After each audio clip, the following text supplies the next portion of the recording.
Welcome to the Intuition Activation Podcast. This is the place to learn how to reactivate and strengthen your intuitive abilities. I'm your host, Jessica Rachel, a spiritual medium and intuitive coach. Join me as I take a deep dive into the incredible world of spirit and channel their beautiful divine messages along the way. If you're feeling called to connect with your spirit guides, then this is your sign to get started today. Because once you activate your intuition, anything is possible.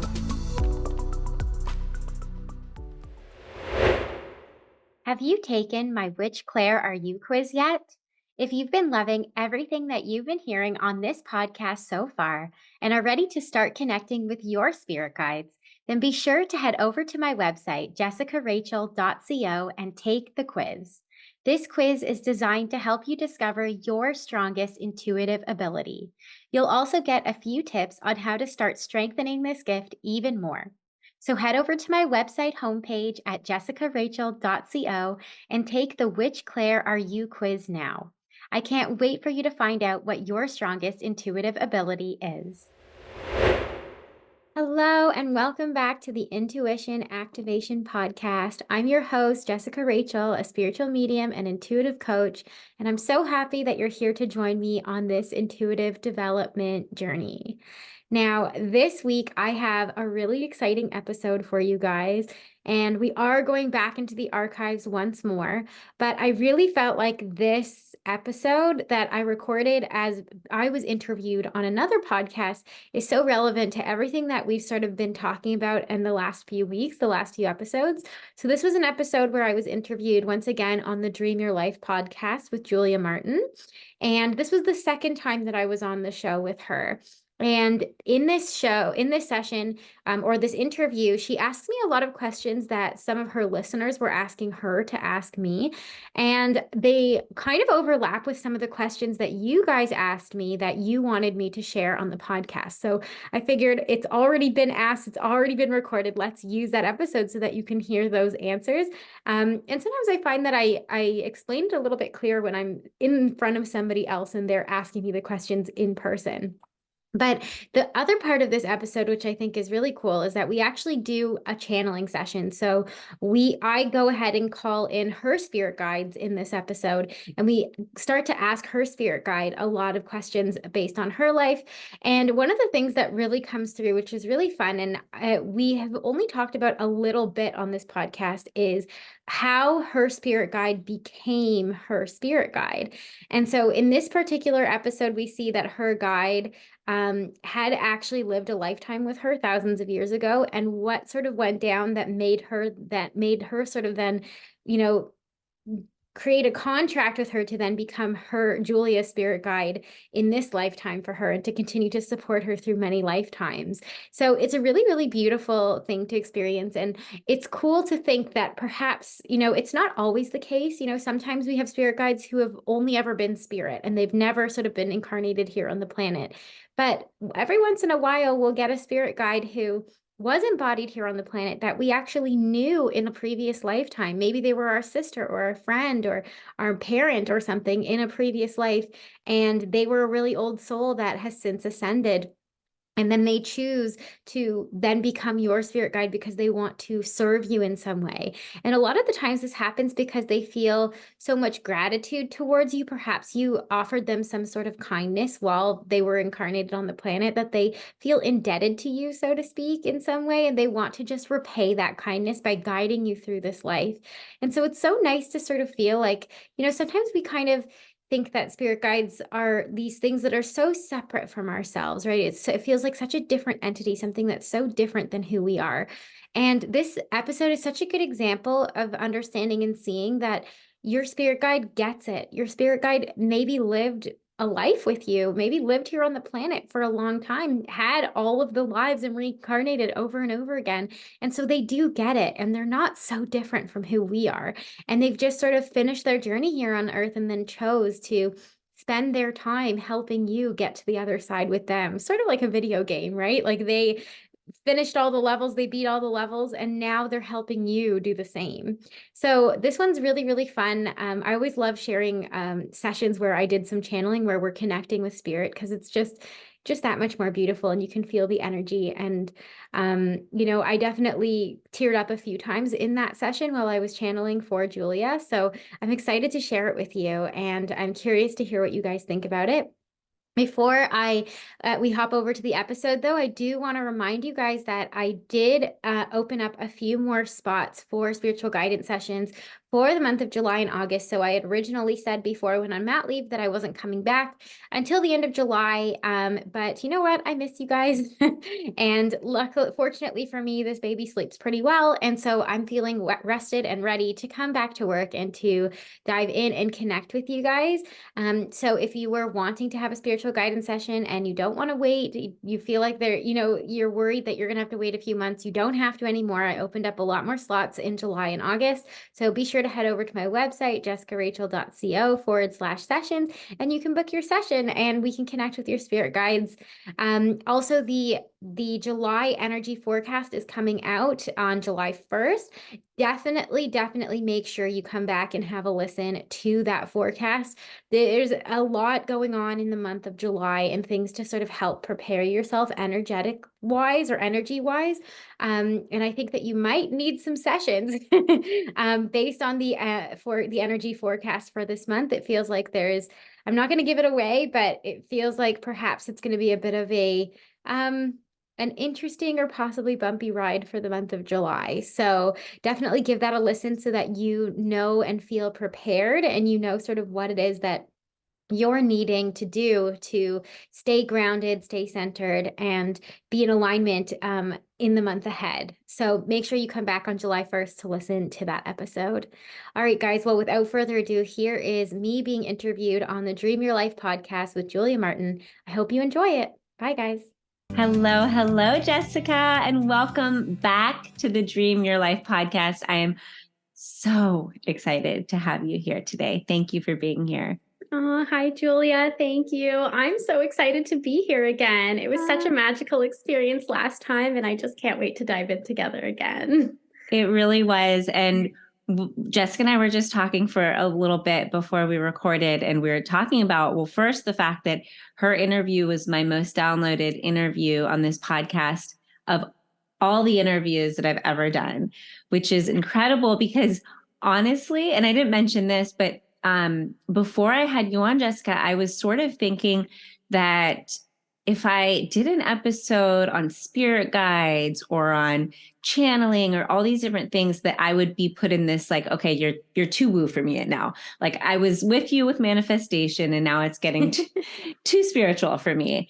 And I really prided myself on kind of being this like very practical and skeptical when it came to this kind of more spiritual stuff. But your episode not only resonated with so many listeners, but it was the beginning of me truly tapping into this side of myself that I'm just fascinated by, but also just I feel so overwhelmingly pulled and connected and drawn to the spirit world and to everything we talked about. So excited for this. Wow, that makes me so happy, because this is also a world that I also never saw myself diving into until it kind of, hit me between the eyes. And then it became everything, right? Once you dive in, it's like there's just so much more to learn and discover, and it changes your whole perspective on the world, right? You think you were existing one way, and then you learn this whole new level, and it changes everything. It does. So many of when we did our interview, you answered so many questions, but then it also opened up so many more questions, like just about, because it's, and what I think is, what I love about it is that, we don't know all the answers, and right now at this point in time, at least, we can't prove anything. So there's something so beautiful about that, about the fact that like, this is one thing that quote unquote science cannot prove, but that people have these real experiences and they're able to tap into something. And it's like, how do we describe it? How do we define it? How do we talk about it? And everyone has their own kind of perspectives, right? Yeah. Um, I mean, so, honestly, for me, I even Mhm. surprise myself. Like some of the times when I'm talking with clients and, working with individuals, half the time I can't even believe that what I just said or what came through is Yeah. is real for them, right? Because I will have never met them before. And so it Yeah, blows my mind every day. And I'm still, I've been doing this for years. I know. I So for know. sure, it's magical. That's for sure. It's magical. It's magical. It Yeah. is.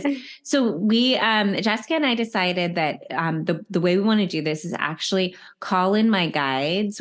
So actually taking a quick step back, I asked a lot of listeners, kind of my inner podcast tribe, to ask you questions or ask questions that they would like answers around spirit guides and really just like questions for the collective in 2023. I jotted down all the ones that I think are most powerful. And Okay. so I would love to call in the guides. But before we do, there's a couple questions specifically I have for you, Jessica. And it's more about um, channeling and your kind of being in your position as do you call yourself a medium, right? Absolutely. Yeah. Yeah. Hmm. So one of them is, and you started to describe this in our last interview, but it's this like how do you actually describe what you're getting, the messages you're getting? And I know that some people are clairvoyant, some people, hear, some people feel, some people see. Um, but if you had to, from your perspective, if you were like, I was like, how am I going to ask this question? But I keep thinking if you were directing a movie, or, doing the art direction, and they're like, okay, we're going to the part where the medium is connecting with the guides. How are we going to visually and audibly show this to the audience to capture what that experience is actually like? Yeah, that's a great question. And I actually get asked this a lot. And I think people would be really surprised to realize that the messages as they come through are a lot more subtle than maybe you're imagining. And so I know when we have this whole like Hollywood experience, right, we imagine that it's like, if as for me, for example, I'm predominantly clairvoyant. And so a lot of people probably imagine that looks like a movie going across in my mind or something actually, physically appearing in front of me and me seeing that physical thing like I see, you in the screen in Yeah. front of me. And it's really not like that. And this is why people don't recognize that they're intuitive because they probably have already experienced it and they don't realize it because it's so subtle. And a lot of the times it really does feel like your own thoughts or your own imagination. So for me, being predominantly clairvoyant, it's the same way that I would see a story in my mind. If you're reading a book and you're visualizing that imagery, that's what I'm seeing. It's what you would see in your mind. The difference is being able to distinguish, did I make that up or did that come through spirit, right? Because it really is what Yeah. your thoughts in your head feel like. And if you're clairaudient and you're hearing messages, it sounds like your thoughts in your head. It sounds like your own voice. And again, the distinction is so subtle that it's actually, where in your head are you hearing it? So if I'm hearing a thought, my thought is going to be at the front of my mind. But if I'm hearing something coming from a guide, it's actually coming from the back of my head. And so Yeah. it's coming from behind me, but it's not like I'm hearing an extra voice the way that I'm hearing your voice, it Yeah. really sounds like the thought in my head. And I just learned to distinguish and it's subtle. It really is. It's very subtle, but you kind of learn to be able to differentiate between your own thoughts and what's coming from the divine. Does that Yeah. help a little bit? It does help. And like I think what's yeah, I mean I can, because I haven't really experienced this for myself, I can start to imagine what that might be like. But and you were introduced to me by my friend Kristen, who I worked with Yeah. at Twitter, and you've like done some sessions with her specifically, making major business decisions. And Yeah. for me, like what, and you're calling in her guides, obviously, but like there's, that's not something that anyone could help with. So you're obviously like, you're getting these messages that are so clear, when it's something that you maybe don't have expertise in, or like it's something like, you're calling on these business guides in a field that maybe you don't even really understand, are you getting messages and you're like, what does that mean? Or like, am I explaining myself clearly? Kind of like, Yeah. No, I absolutely understand because yeah, I will never claim to understand exactly what it is that she did at Twitter. yeah. And so when I'm like, does this sound like your job? Because I don't really understand it. Okay. And so for me, again, being predominantly clairvoyant, I'm getting an image in my mind, right? And so for the guides are always going to provide with an image in a way that you're best going to be able to understand and or interpret it. So it's almost like you kind of have your own dictionary for what each symbol means, if that makes sense. And so, for example, I don't know, for like, let's say I'm working with somebody and I've never, they never told me what they did for a living, but they're asking for something to do with their job. And then I might get an image of, them sitting at a desk at a computer, right? And so then I'll ask them, like, okay, this is the image that I'm seeing. I'm assuming that you have a desk job, that you work at a computer, right? Is that correct? And they're, yes, absolutely, right? Versus if they were, maybe a teacher or, something that didn't involve sitting at a desk, I would see something very different. I would see a different image. And so, yes, sometimes there's a little bit of interpreting, but the cool thing about it is that spirit really wants you to be able to understand. So if you're having trouble interpreting the image, I always just ask for clarity. So if I don't know what that means, them sitting at a desk, and to me, that doesn't mean anything, I'll ask the guide and say, can you send another image? Can you clarify, please? And then maybe they'll show them, they'll zoom in on the computer screen and show them typing in a document. Oh, they do a lot of writing. Do you do a lot of writing in your job? Right. And so it is a little bit like Wow. extrapolating and pulling out the details. And I do have to ask my clients a lot of questions to kind of get to like, what do all of these images mean? And sometimes, and luckily, I mean, all of our senses work together. So sometimes they'll give me the image and then there'll also be a word that goes along with it, right? And so then I can kind of get a clearer message, right? They're Wow. showing them typing in a document and then I hear the word, author, right? And I'm like, okay, she's writing a book, right? Like that's what she's doing. That's the work. And the client may have never told me that that's what she does, but that's how I'll get the information. Does that Wow. help? Yeah, no, it Yeah. really does. And I think like maybe these are some questions that I can ask the spirit guides too. Yeah. But okay, so uh, on that same note, I think we had talked about how in the first conversation on the podcast, how the first time that you connected with spirit was with your it My was grandfather. with your Yeah. grandfather, and you heard his voice, Yeah. right? So and I guess my question is, and this actually came from a few people too, is how do how does your whole team kind of work with you and communicate? And do your past loved ones work with your spirit guides? Do they communicate with each other? Do they know each other?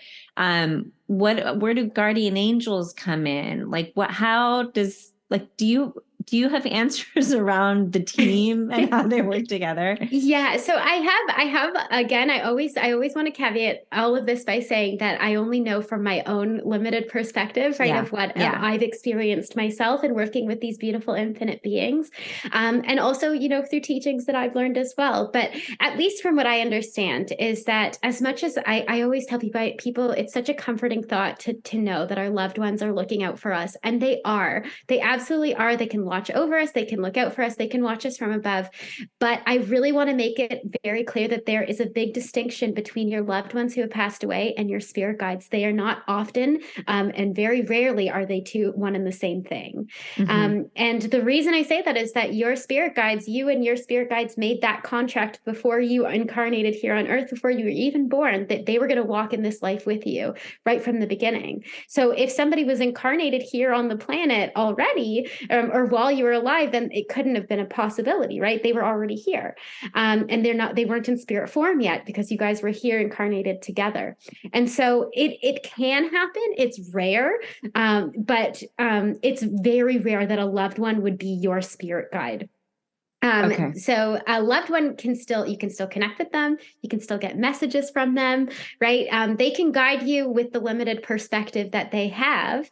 But a spirit guide is a little bit further up. I say they sit in a different realm, and their entire goal is to help you become the most aligned version of yourself, help you learn the lessons you're here to learn, make sure that you're becoming the truest, most aligned version of yourself. If you're veering off the path, they're the ones in the background knocking you back into alignment versus your loved ones are kind of lovingly watching and hoping for the best, of course, but they don't necessarily have the same, I would say, veto power that your spirit guides do, right? Your spirit guides can really pull the rug out from under you if they need to, if they, Wow. if they need measures, if they need to make a drastic change because you're just not listening, you're not following your authentic path, that's when those like crazy aha moments happen, those rug out from under you, those big, for me, it was a car crash and then a ski accident, right? They spirit guides have sort of that kind of power over you versus a loved one. They're there to kind of just love on you and watch, and kind of they're going on their own journey, probably getting ready to reincarnate again. Yeah. And there's a beautiful medium who connects a lot with loved ones. He's a very famous man named Ainsley MacLeod, and he talks about the different planes that our spirit guides sit on versus our loved ones. And so we would say that our loved ones, they sit on what we call the causal plane, which is kind of closer to the earth sphere, like to the earth plane. And then you have the astral plane that's above that. And that's where we would say our spirit guides sit. So they're a little bit on a different level. So are they communicating? I don't know if they can. That I couldn't tell you for sure. And I also couldn't tell you for sure if they're working together, although I kind of doubt it, Oh, just because those loved ones have their own spirit guides who are helping guide them and helping them decide, when are they coming back? How are they coming back? What lessons do they need to learn? wow. So yeah, I kind of want to say like maybe, but Yeah. probably not. Yeah. Yeah. So when you are channeling, is it a different frequency that you're tapping into when you're connecting with guides versus past loved ones? Absolutely. Yeah, it really is. And so when clients come to me and they say they want to do both, right? They want to talk to their spirit guides and they want to talk to their loved ones. I always tell them it takes a little bit more energy for me to connect with your spirit guide than it does for me, and even focus than it does for me to connect with your loved one. So I say, let's talk to your spirit guides first, and then we'll catch your loved one on the way back down. Oh, wow. Because you know what, Jessica, I Yeah. don't, so I gifted my sister a session Yeah. with you for Christmas. No, so sorry, for her For her 40th birthday, birthday. for her Yeah. 40th birthday. And she had never done anything like this. We haven't talked about this, by the way, but Yeah. it was a really beautiful experience for her. I Mhm. wasn't sure what her response was going to be like, but she, I'm not going to talk about what happened in her session, except that, and she'd be fine with me sharing this. Um, a sister from a past life came in when you Mhm. were doing her spirit guide reading. And I just thought that was really interesting because that hasn't happened to me. But you were saying to her, like, oh gosh, this sister really wants to talk to you. Yeah. So, like, tell me why that would happen or like when that happens. Yeah, and that's actually a great question based on what we're discussing here, because that absolutely is a possibility that someone who been connected to in a previous life can then ascend and become your spirit guide. Excuse me, my throat. So, as we said, it's not going to be typical of someone who's been incarnated here on the planet at the same Oh, time as you. But as we talked about sort of in our last episode, that if we talk about, kind of being incarnated here on the planet as sort of like a video game with levels, right? And you keep mhm, coming back, mhm. and each level is a new lesson, right? And you come back until you learn that lesson over and over and over again until you learn all of the lessons. And then we would say the next level would then be to become a spirit guide. If you've become the most aligned, truest, beautiful focus that it does for me to connect with your loved one. So I say, let's talk to your spirit guides first, and then we'll catch your loved one on the way back down. Oh, wow. Because you know what, Jessica, I Yeah. don't, so I gifted my sister a session Yeah. with you for Christmas. No, so sorry, for her For her 40th birthday, birthday. for her Yeah. 40th birthday. And she had never done anything like this. We haven't talked about this, by the way, but Yeah. it was a really beautiful experience for her.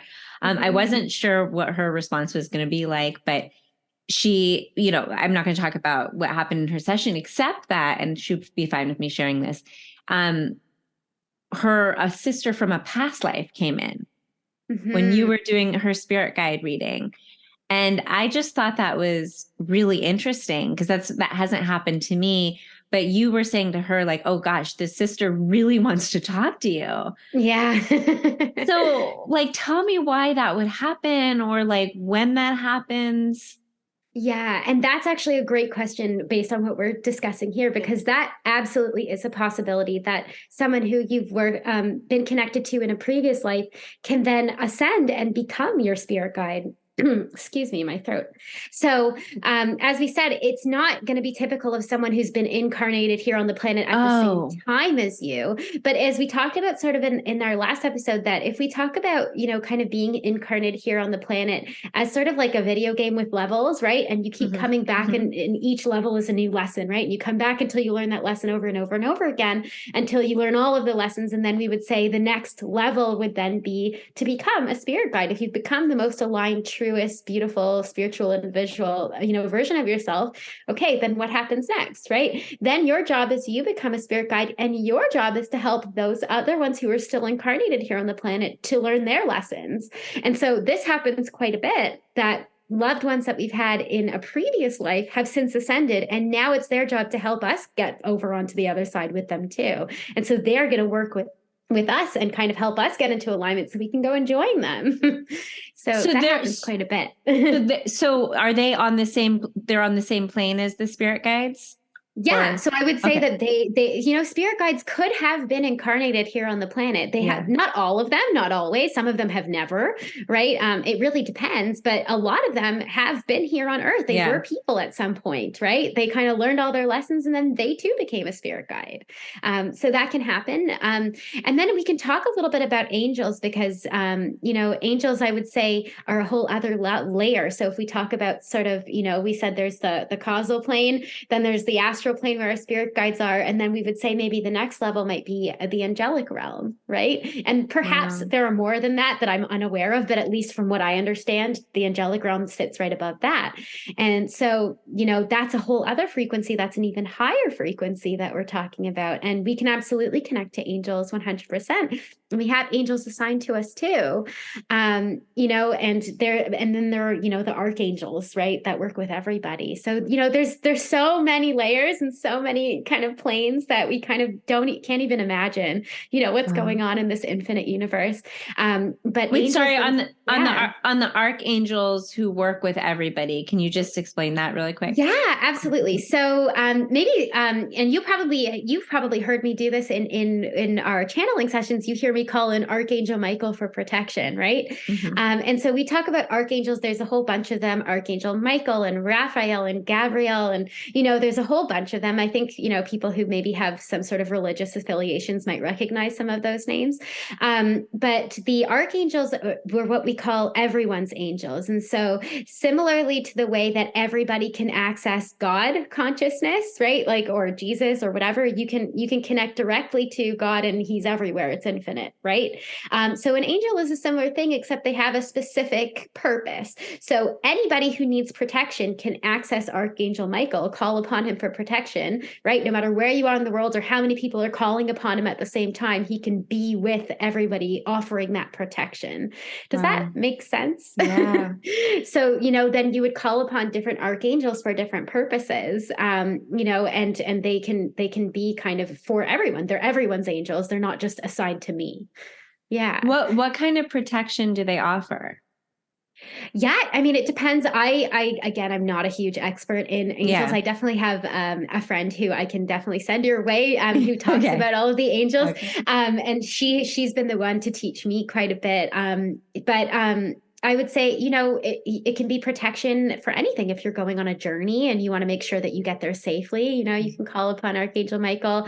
I call upon him when I'm channeling, because I want to make sure that I'm protected, and connecting only with positive light beings, right? I'm not going to, negate the fact that there are things that we don't necessarily know, and perhaps there are maybe not beings that aren't out there for our best and highest good always. Yeah. So you can ask for that kind of protection. There's also Archangel Raphael, if I'm correct, I believe that he's for strength, right? So if you need strength to get through a challenging conversation, or, to go through something challenging, that's who you would call upon. So there's definitely like different ones for different things. There's one who helps with, I can't remember which angel it is, but there's one who my friends always used to say, call upon him when you're writing an exam, because it's for like clarity of mind. Oh, wow. Yeah, so Okay. I'll have to Google that one. But you can Okay. use it for all different things, and you give them a call and just say, and there's even one that you can call upon if you've lost something, call upon this archangel and they'll help you find the thing. And how many friends who've told me once they call upon that, they find the thing they were looking for, right? Um, Yeah. Oh, so they're wow. a little Oh, bit more for cool. specific things. Yeah. Yeah, but it's I really love that. fun to Yeah. incorporate them. Yeah. So one last question for you before we go into the channeling, because I'm so Yeah. excited for this. But Mhm. there were some questions about signs, and I in particular have seen, I think you listened to my episode with my grandfather where I Yeah. connected with him. We were talking about this before, and my grandmother. And his favorite animal was the crow. He loved how smart they were, and they would always hang out around his back window next to their kitchen, and he'd talk about them. He's just fascinated by them. And my sister actually gave me a framed drawing of a crow after he passed, and I have it in my bathroom. And there are times when, Jessica, I'm like yesterday, was this yesterday? Yeah, Sunday. I went on a run and I was thinking about him, and there were hundreds of crows Wow. everywhere flying. And sometimes I'm like, oh my gosh, that's him. But then I'm like, but maybe this is spirit guides. Like there's some other sign, or what's the meaning behind this sign? Why are they here? I see hummingbirds a lot. Someone wrote in, was like, I'm seeing a lot of these angel numbers, repeating numbers, but like, I think that there's something here, but I don't know what to do with this. Like, I don't know what it means. Yeah.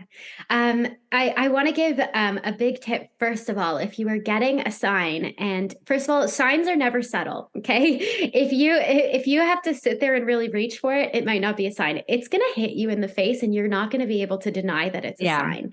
So like for that was a perfect example that like the moment you were thinking of your grandfather, hundreds of crows show up. I mean, Yeah. that hits you right in the face. You can't Yeah. deny that that happened, right? Yeah. Or not sorry, not hundreds, maybe Right, like but like a 30. flock, Yeah. right? Yeah. Flock. It's Yeah. not, Yeah. it's pretty Yeah. noticeable, Yeah. right? Yeah. And so I would say, if you're getting a sign, you're gonna know you got a sign. You're not gonna have to kind of reach for it. Yeah. And so be aware of that. I know for me, the first time I ever got a sign, it was so blatant. It hit me so hard in the face that I couldn't.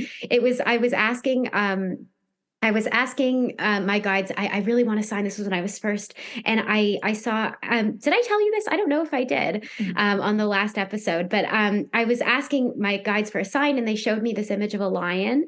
And I thought, oh, that's weird. I don't resonate with a lion at all. And then I went to go visit a friend a few days later, and her little son, as soon as I walked in the door, said, Jessica, I need to show you something. I need to show you right now. Drags me up the stairs. And then on the landing on the table, there was this figurine of a lion. He points at that. He goes, I need to show you this. And I And went, that's it, what? just to show you. And I was like, what? Chills down my whole Oh body. my gosh. Why did you Wow. need to show me that? Yeah. And then all of a sudden he got all embarrassed and he had no idea why he had this huge urge to show me that. Oh my gosh.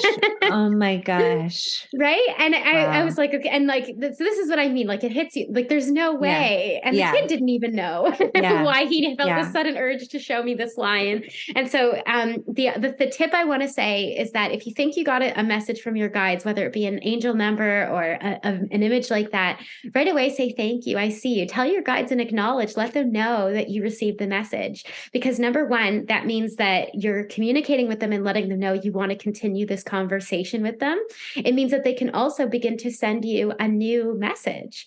And so if you're seeing 1111, it's 444 on my clock right now. Isn't that funny? Yeah.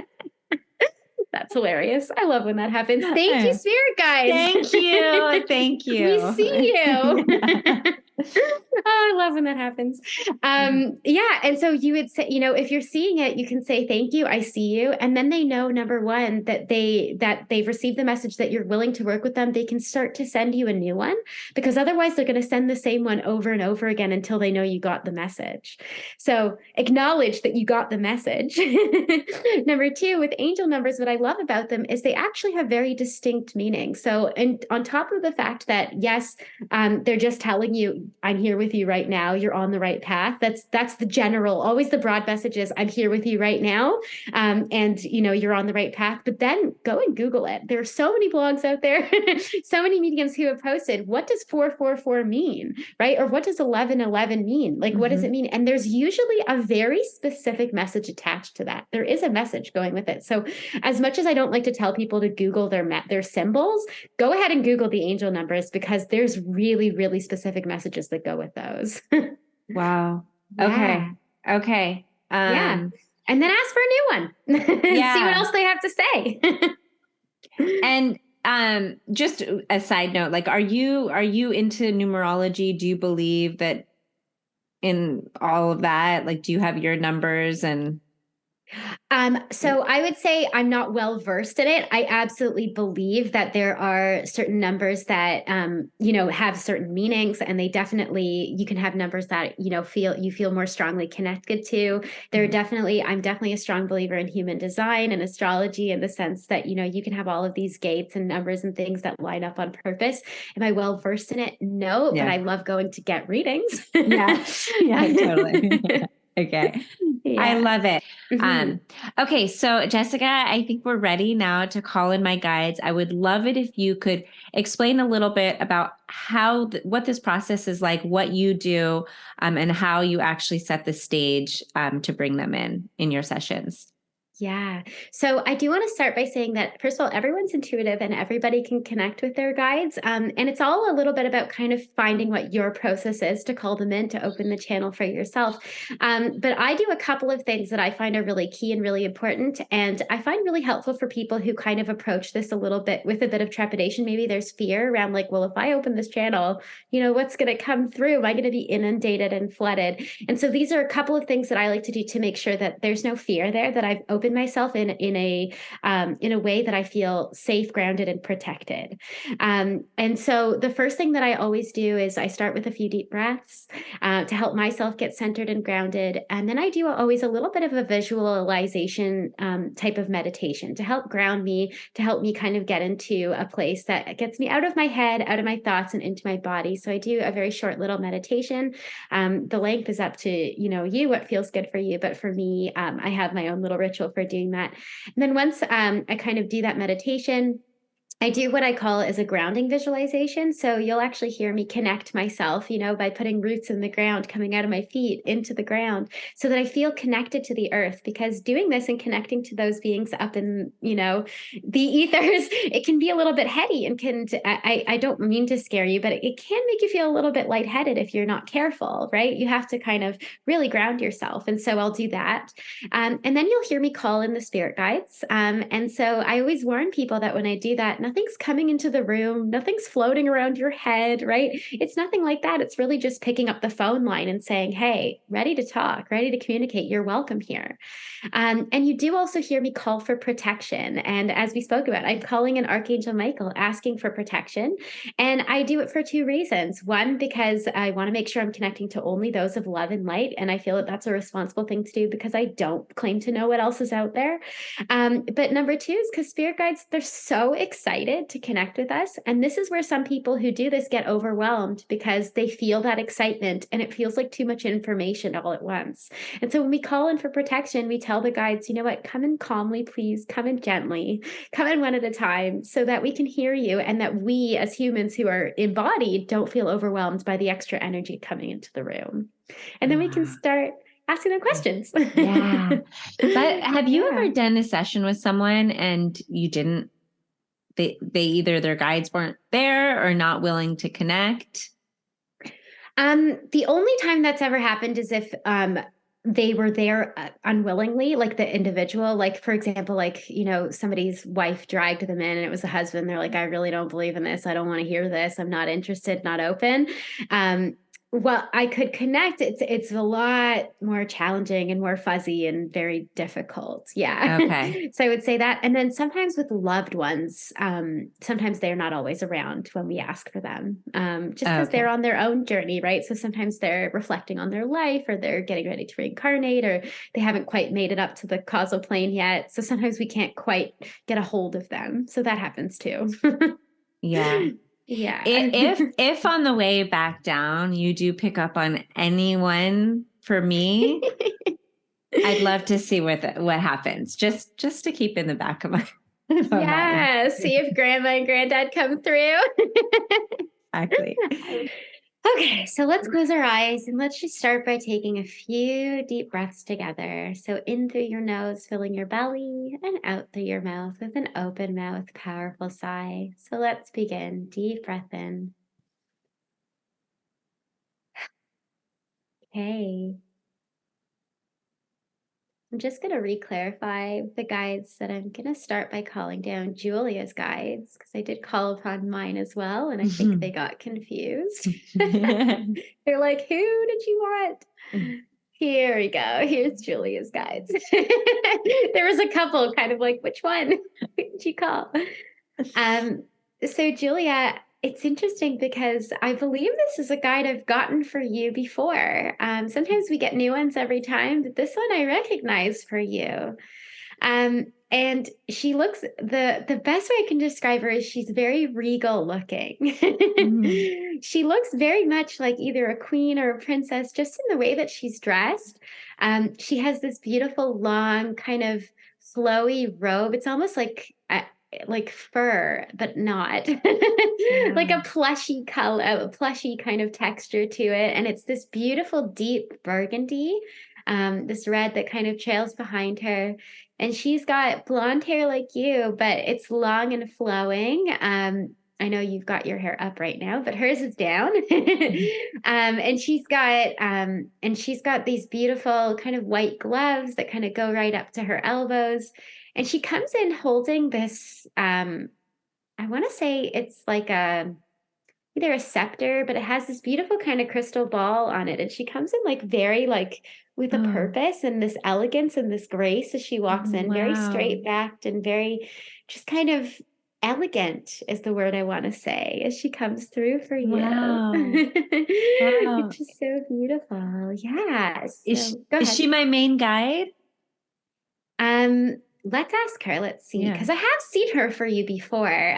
Maybe not in this outfit, but I've definitely seen her before. um, she gives me a big yes. She says she Oh, walks with you all the time. Yeah, so oh. that's really beautiful. So can you ask her what does it mean to be your main guide? Like Yeah, what is her role? yeah. Let's ask her what she has to say about that. Okay, so she talks a bit poetically. She says, I've walked with you from the beginning and before the beginning. She says, I've walked with you through this life, but also through several lives. She said, we have spent centuries together. Oh my That's God.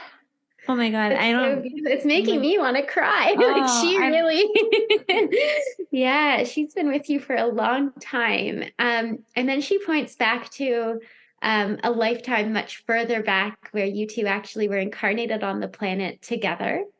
And so you're, as we know, I mean, you're a very old soul, Julia, so that doesn't even surprise me in the slightest.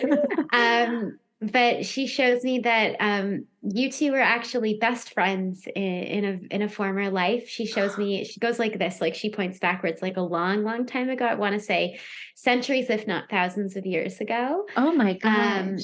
so she says, you've been here a while. And you two definitely had a lifetime together where you were, she says, you were best friends, but she says, like sisters. So you were very, very close, which is so beautiful. Yeah. Wow. And so why is she my guide? Like did we make a contract together? Like what does that even mean? Yeah. If it's okay, she wants to talk a little bit about what happened in that life, how it is that she Yeah. ascended, but then you didn't quite. Yeah, So yeah. how you ended up making that contract together. So what she shows me actually is that in that particular life, you were both from royal, it looks like royal, if not very wealthy families. And she shows me that this was she shows me it was actually, it looks like in Russia, which is surprising. I wasn't expecting that. Or at least whatever Russia was at that time. I can't exactly see how long ago this was, but it does feel like a very long time ago. And so she says that your two families were definitely in power in some way, definitely very close. She shows me that your fathers both worked in the government somehow. So whether one was ruling, there was some sort of king or something, there was some sort of monarchy going on at the time. And what she shows me is that, so therefore you two were raised together in these like big, vast kind of palaces, is what she's showing me. She says you shared a governess. That's why you were raised like sisters, even though you weren't sisters, which is interesting. What she shows me in that life is that you were the eldest daughter. And so and she was the youngest of her family. So she had three older brothers. You were the eldest. You had four younger siblings, two girls, two boys beneath you. So you were one of five. And she was the youngest. She had three older brothers. And so the expectation and pressures that were put on you in that life were much different than the expectations that were put on her, even though you guys were the same age and of the same sort of class. And it was expected that you were to marry someone who was advantageous to your family, and that you were going to kind of keep your mouth shut and rule and help whoever you married kind of rule quietly. Like your job was to kind of make babies and do what you were told. And you two were both very much free spirits in that life, they're showing me. And so that didn't sit well. Did sit well with you. And her family was not quite as harsh on her. Her brothers had already been married. They were already doing what they needed to do. She was very much left to do what she wanted to, which was kind of whatever her own thing was, and so being a very spiritual kind of ethereal being, one who loved nature, the two of you as children were always out in nature, were always kind of doing your own thing, but this was very much taken away from you. According to the guides, the moment you turned 17 in that life, Wow. that was when your kind of duties kicked in and you were married off, and that was sort of it. But what they're showing me is what sort of happened is that she was already kind of a very old soul at that point. She was done. She was ready to ascend. She was a very spiritual being. She connected to her guides in that life. And so she very much didn't see the point in getting caught up in the minutia of whatever the family was asking of you guys. She just did her own thing and she lived her true self. And then she never got married. She never kind of followed the rules, and she had this personality that she just didn't care, and therefore nobody else felt they needed to impose those rules on her, versus you, at that life, being a much younger soul, got very much caught up in the unfairness of it all, and definitely got very hard and angered by the situation that you found yourself in. Didn't love it and were very upset about it. There was a lot of blaming the world for your circumstances in that life, and very angry, and kind of went within. You drew inward, and kind of did what you were told, but there was a lot of seething underneath the surface in that life, kind of just like a very sort of unhappy life, once you were married off, unfortunately. So there was this sort of, I guess I would say, she says the word contract that you guys made by the time you were kind of older ladies, because you remained friends your whole life. She was really your hope. She definitely kept you from diving into a deep depression in that life. But she promised that she was going to help you get out of these circumstances that she just didn't find herself in that life. And that's how you two became sort of tied to each other eternally until you kind of incarnated again and again and again. She said she's been with you in every lifetime since then. Wow. That's so beautiful. Has she been a spirit guide to anyone else? That's a great question. I've never asked a guide that before. Oh. That's a great question. She says no. She goes, "I'm with you." And she actually said, "I'm with you, babe." She's so connected to you. Oh my God. Wow. That's so beautiful. She's like, I'm with you. I'm with you in this life until you're done here, right? She's like, we're in this together.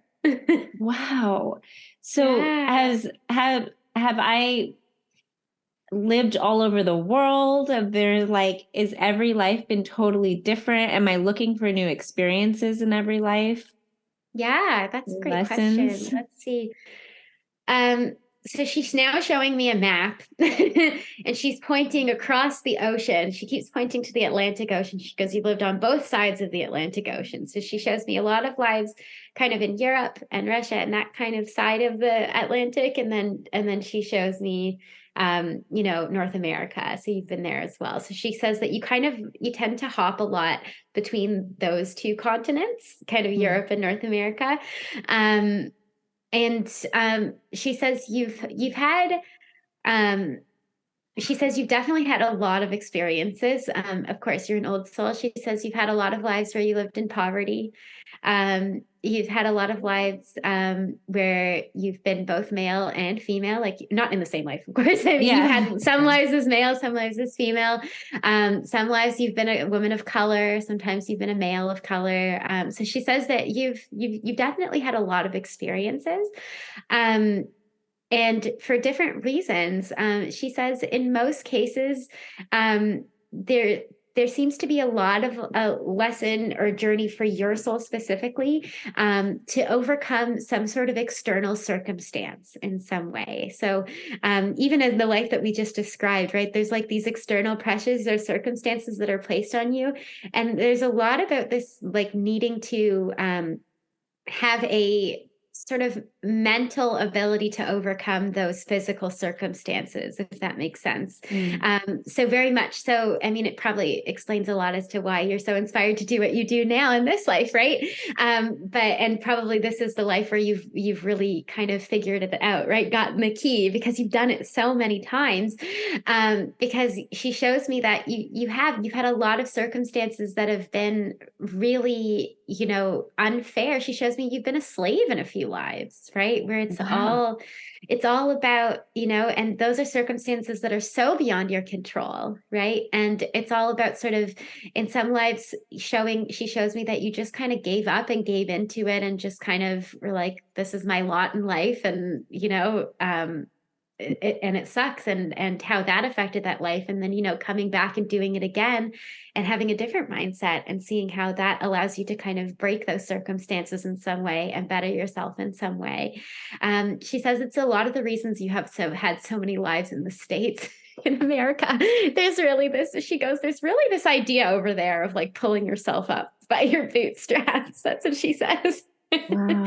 And she says that really because there's some sort of that, that cultural belief that you can really, knock your circumstances versus in other areas where that's really not, in certain places where there's monarchies or whatever, where that's really not allowed.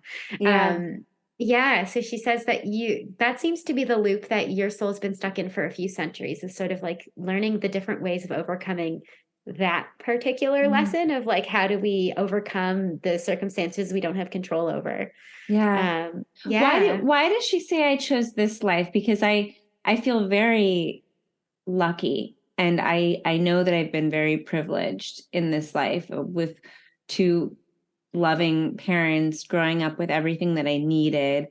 Although I do feel like, is this lifetime? Well, I don't know, but this is like, I understand manifestation. I understand how our thoughts really create our reality. But I would think that that would be a lesson that I would learn maybe, I don't know, a different kind of environment. Because this doesn't feel like this lifetime was one where I had to overcome something so Hmm. difficult. Yeah, that's a great question. Let's see what she has to say about that. Okay, so she says a couple of things. She says, first and foremost, your soul needs to have all experiences, both ends of the spectrum, in order to kind of complete its incarnations in some way, shape, or form. And she says, you've had many. impoverished lives, but not as many in well-off kind of situations. So she said your soul did, but then she says you're also nearing the end of your soul's journey, like as we said, old soul over here. Mm. And so she says this is sort of she says that as we get closer to the end of our journeys, as we become older souls, the focus becomes more on recognizing that we are a soul or an infinite soul having a human experience. And so she says when it becomes less about the physical necessities and getting our physical needs met and more about the spiritual side of things, she says your soul chose to have that door open for yourself, right? If you spent your whole life, impoverished, that's all you're going to worry about is how do I get my next meal, right? But she's saying that this is the life where we're getting to the place where we're going on a spiritual journey. So your needs needed to be met so that you could be in a place where you were safe and well off enough to explore that side of things unencumbered, if that makes Wow. sense. Wow. Yeah. Yeah. There's one more thing, sorry, not to Yeah. interrupt you. Yeah. No. But while she's channeling, while it's coming through, we Yeah. just have to let it go. She also says that there's an importance here for you, especially being kind of a soul near the end of having the means to share this message with us, with a greater being. And this has come up for us before, that this really is part of your soul's mission here, is that there, and also, again, also a very key aspect of old souls is leaving a legacy. And leaving behind so that those souls who are still incarnate on the planet can too ascend in some way and leaving a lesson behind for them. And so your guide says, because you kind of, and she keeps saying it, she's like, you found the key, right? Like in this life, you really had the key. And so it really is a lot about sharing it with others so that they too can ascend faster in some way. Yeah. Yeah. I So love that. beautiful. Oh my God. And I don't want to make this all about me because I want to make sure that some questions are answered for other people, but I Yeah, of hope course. this is all helpful. I'm so emotional Yeah. right now. This is so beautiful. And this has never happened before. I haven't, Yeah. I That's have so a question, beautiful. and I think other people might be curious about this, and this is for her, but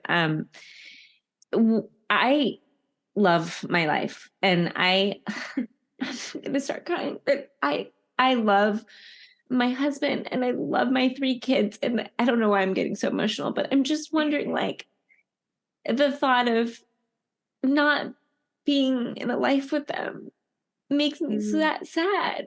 And I don't know if she has thoughts on that, or like, do we all travel together? Does she know my children and their spirits? Does she know my husband and his spirit? Or Yeah, absolutely. So let's ask her. I mean, we can look at specifically each one and she can tell you yeah. which lifetimes you've had together. Do you Oh, want to do yeah, that let's do quickly? that. Oh yeah. Okay. Yeah. So let's start with your daughter. It's Riley, right? Is that Yeah. yeah. Yeah. Because that was like right away. She was like, this girl and Yeah. you. Yeah. You've been together a lot. Oh my God. So that doesn't even surprise me a little bit. And so yeah, she shows me with her actually. Well, you've never been mother and daughter in this version before, where you've been the mother and she's been the daughter. You Oh my have been God. reversed before. Oh my God. That makes so much sense. Actually, a couple of times she's been your mother Oh my in other lifetimes. gosh. So there's also been a time where she's been your grandmother. So she comes. You do kind of have this like mother-daughter dynamic Oh quite a my bit, God. which is Wow. so cool. She's actually been your grandmother a couple of times too, which is very, very cool. Wow. So yeah, you've had a few lives with her for sure. Um, let's talk about your middle one. Yeah. What's his name again? I'm His sorry. name is Bowen. Bowen. Okay, so with Bowen, not as many lives as you've had with Riley, but Yeah. you have had lives with him. He's actually Yeah. had more lives with your husband than you, Oh, wow. which is really interesting. He's been brothers with your husband before. Oh, They've also been good friends. There's a lot of this like camaraderie with the two of them. They've been like either like brothers or best friends and in many lifetimes. They've also had a student teacher thing in one way, like where your son was his teacher. He was like some sort of disciple to him for, Oh, I don't wow. know. So they've had a few lives together. With you, you've not had that many lives with him, but in the couple that you did, you were once his grandmother, which is Oh, wow. interesting. Wow. And you were once his aunt. So you've Oh, had like just a couple of touch points there. wow. And then your youngest, what's his name again? I'm His sorry. name is his name is Whitcomb. We call him Whit. Wit. Okay. So little Wit. He's so cute, by the way. Yeah. Um, let me see. With him, it's interesting with him. So you've had a lifetime with him as your brother, actually, Oh. as your little brother, Oh. which is really interesting. But it was, I say specifically your little brother because in that particular lifetime, your parents both died very young. So you actually were responsible for taking care of the younger siblings. You were the eldest Oh. in that life. So he was your baby brother. There were a few in between, and you were Wow. like a mother to him in many ways. But you didn't have that same authority over him in authority in a loving way, in the sense that you didn't get to necessarily choose what happened in that life for him. And so there was a promise that you were going to come back for him and be his real mom in one life. Wow. So that makes me cry. There was a really serious, there was something that was really, again, out of your circumstances in the way that the state was taking care of that, of you guys. And it was unfair. And so you promised, you're like, one life I'm going to come back, I'm going to be your mom, and we're going to have a really good life together. So I'm tearing up. There was definitely a contract there between you and him that was going to happen. And so your promise is coming true in this one, which I love so much. And let's talk about your husband, lives you've had together with him. Oh my goodness. So they show me this image of like, it looks like a kaleidoscope because she's just like, how many lives can we count that you've had together with him? It's Oh. like you guys have had a touch point with each other in almost every life you've been incarnated on this planet. Like you guys, Wow. sometimes they were like more acquaintances and sometimes they were lovers, but you Mhm. definitely have been together in many lifetimes. So if we were to say soulmate in some way, Yeah. definitely this soul travels with you. You guys have been together in many, many lifetimes. The dynamics have always been really an inspirational dynamic, which is interesting. There's definitely a soul recognition with you guys, this feeling of comfort that comes between the two of you. There's like, and you probably maybe noticed this when you guys met for the first time in this life. It wasn't like a big, like mind blowing, whatever. It was probably like this feels like home.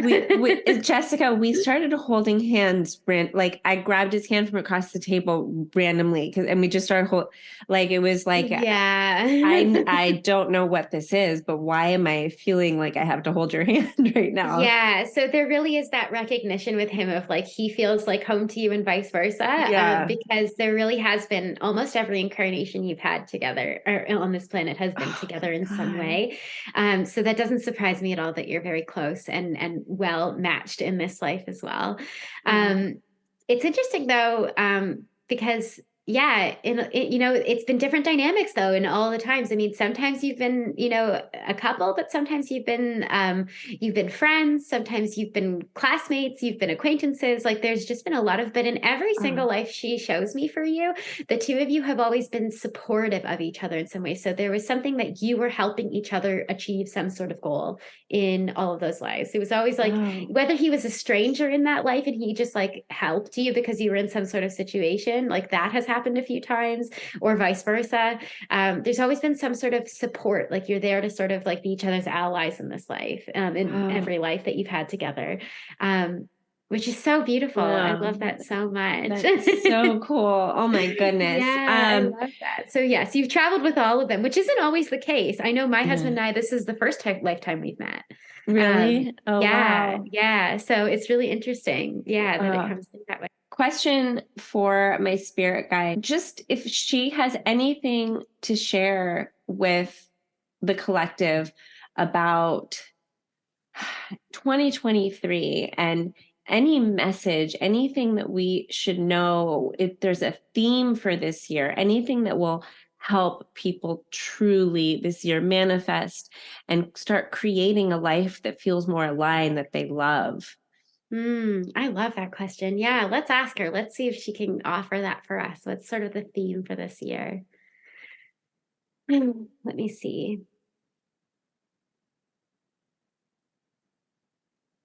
So the first thing she says that this is the year to go within. She says this year is not about achieving big external goals, but rather to go within and recognize what feels aligned from the inside, and what feels right from the inside, as opposed to what looks right on the outside. And really aligning our outside or our external world with what feels good on the inside, which is really interesting. But she also says that this is the time to, as you go within, to excavate what no longer serves. And she doesn't mean this on a physical, external sense, but really those, she says the words, those deep harbored feelings and thoughts that need to be let go of, but also that need to be loved. She shows me that there are things that she shows me, like this image of like there are scars on our hearts that sometimes we hold on to because they feel safer to leave them there. They've become sort of the structure of our souls and of our hearts. And she says it's time to love on those pieces, give them love so that we can let them go. It's Wow. beautiful. That is really beautiful. I love that.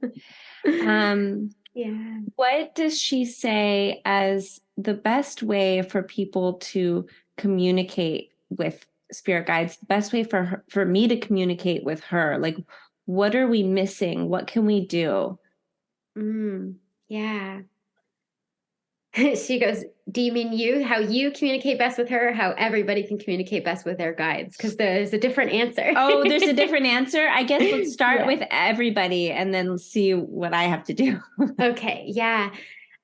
So let's see what she says for everybody. The first thing she said is trust that you are already intuitive and that you're already receiving downloads from your guides all the time.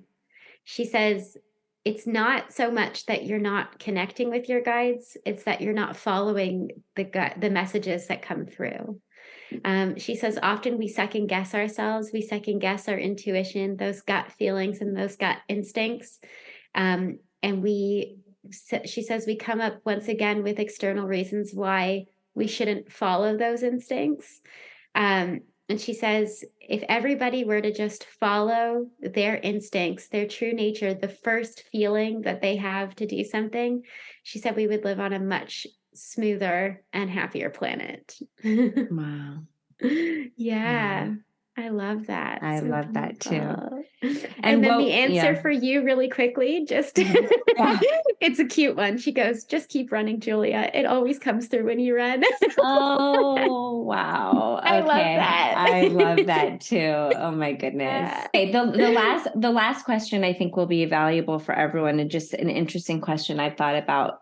But when we think about just humanity and evolution and where we are now, and where we're going and how much more expanded the consciousness is and how much more open people are to things like connecting with spirit guides and manifestation and spirituality. Like, what are we continuing to evolve? Are we continuing to just get to these higher levels of consciousness? Is that where we're headed? Yeah, that's a great question. I definitely want to know the answer to that. Let's ask her. Let's see what she has to say.